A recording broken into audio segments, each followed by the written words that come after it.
আবারও আমি তোমাদের জন্য একটা most important class, most important word, এই ভলিবল শব্দের আমরা সিনোনিম এবং অ্যান্টোনিম আমরা কিন্তু দেখে নেব। দেখো, ভলিবল মানে কি? মানে যে বাচাল হয়, যে প্রচুর কথাবার্তা বলে, তাকে বলা হয় কি ভলিবল। তাহলে এই যে শব্দটা, এই শব্দ থেকে যেগুলো প্রিভিয়াস ইয়ারে কোশ্চেন এসেছে এসএসসি তে বা পিএসসি তে, সবগুলো কিন্তু আমি এক জায়গা করেছি। দেখতে পাচ্ছ, এই যে দেখতে পাচ্ছ, দেখো এই যে ল্যাকনিক শব্দ, ঠিক আছে, এই যে টেসি টান, এই যে শব্দগুলো না দেখবে ডাব্লিউবিসিএস যারা দিতে যাবে তাদের কিন্তু হুবহু কমন পাবে। তাহলে দেখো দেখো এই ভলিবল শব্দটা, ভলিবল মানে বলেই দিয়েছি আমি কি, যে বাচাল। তাহলে এর সিনোনিম গুলো কি কি আছে? চ্যাটি মানে যে আলাপচারী। আচ্ছা, লকোসিয়াস, এই যে লকোসিয়াস শব্দটা, VVI most important. Mouthy, mouthy আছে, গ্যাবি আছে, টকেটিভ। এই যে যে যে লকোসিয়াস হয় সেই হচ্ছে টকেটিভ হয়, মানে সেই বাচাল। গ্যারুলাস, এটাও মোস্ট ইম্পর্টেন্ট, গ্যারুলাস, ঠিক আছে। Wordy, verbose, communicative. Extrovert, extrovert এবং ইন্ট্রোভার্ট এর অপোজিট, কিন্তু এক্সট্রোভার্টের অপোজিট কি হয়? ইন্ট্রোভার্ট হয়। এক্সট্রোভার্ট মানে যে, মানে তোমার কি বলবো, যে কথাবার্তা বলতে চায়, যে মিশুক টাইপের হয়, মিশতে চাই, তাকে বলা হয় এক্সট্রোভার্ট, ঠিক আছে।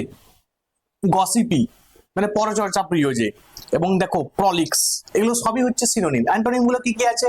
রিজার্ভ আছে, ইন্ট্রোভার্ট, ইন্ট্রোভার্টেড আছে, তো তোমার রেটিসেন্ট আছে, ট্যাসিটান আছে, ল্যাকনিক আছে, এবং টাইট লিপড এবং আনকমিউনিকেটিভ। তার মধ্যে দেখো মোস্ট ইম্পর্টেন্ট যেটি আছে সেটি হচ্ছে এই তোমার টেসিটান এবং ল্যাকনিক। টেসিটান এবং ল্যাকনিক, এই যে তোমার টকেটিভের অপোজিট কিন্তু সেখানে দেখবে অনেক সময় তোমরা দেখতে পাবে, বা টকেটিভ বা লকোসিয়াস বা গেরুলাস, এই শব্দগুলোর অপোজিট গুলো কিন্তু দেখবে, এই শব্দগুলো কিন্তু দিয়েছি। বুঝা গেল? চলো একটু আমরা পিকচারাইজ ভাবে দেখি, তাহলে কিন্তু শব্দগুলো আরো আমাদের মাথার মধ্যে কিন্তু একদম ধরে রাখতে পারবো বেশি দিন ধরে। দেখতেই পাচ্ছ, এই যে সবাই একে অপরের সঙ্গে কথা বলছে, গল্প বা আলাপ আলোচনা করছে, তাহলে আমরা কি বলবো? তাকে চ্যাটি বা টকেটিভ, মানে যে কথা প্রিয় আর কি, কমিউনিকেটিভ, মিশুক টাইপের আর কি। দেখো, যে সামাজিক এবং যে মিশুক হয় তাকে আমরা এই শব্দগুলো কিন্তু বলতে পারি। ঠিক আছে, চলো আরো পিকচারাইজ ভাবে দেখি সিনোনিম গুলো।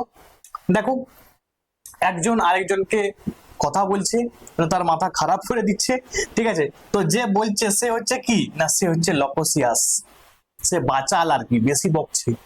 গেরুলাস, ঠিক আছে, মানে যে কথাবার্তা বেশি করে বলে, অনর্গল যে কথাবার্তা বলতে থাকে। গ্যাবি মানে অপ্রয়োজনীয় কথা বলে যে, ঠিক আছে, যতটা কথা বলার প্রয়োজন তার থেকে বেশি বলছে যে। ক্লিয়ার? চলো আরো দেখি সিনোনিম গুলি কি কি আছে।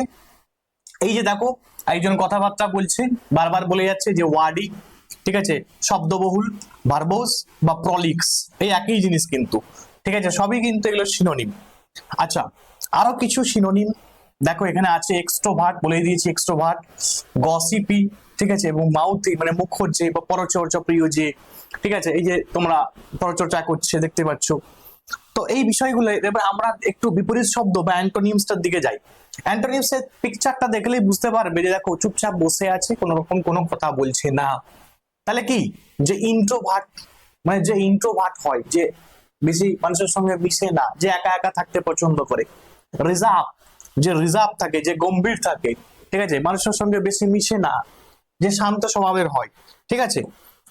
তো দেখো, এরই আরো কিছু শব্দ দেখতে পাবে তোমরা, যেমন দেখো রেটিসেন্ট, ল্যাকনিক, টেসিটান, তোমাদের বললাম এই শব্দগুলো কিন্তু স্বল্পভাষী মানুষ, যারা কম ভাষা কথা বলে। ঠিক আছে, আরো দেখে নাও তোমরা পরপর করে, আমি সব রেখেছি পরপর করে। দেখো বিপরীত শব্দ, টাইট লিপড, যে আনকমিউনিকেটিভ হয়, যে এর সঙ্গে মিশে না, আনকমিউনিকেটিভ। বোঝা গেল? এর সঙ্গে বেশি কথাবার্তা বলে না, যে একা একা থাকতে পছন্দ করে। ঠিক আছে, তো এই যে শব্দগুলো তোমাদের আমি শেখালাম, এটা আজকে 7 নাম্বার ক্লাস, 6টা ক্লাস দেখবে হয়ে গেছে, 7 নাম্বার ক্লাস।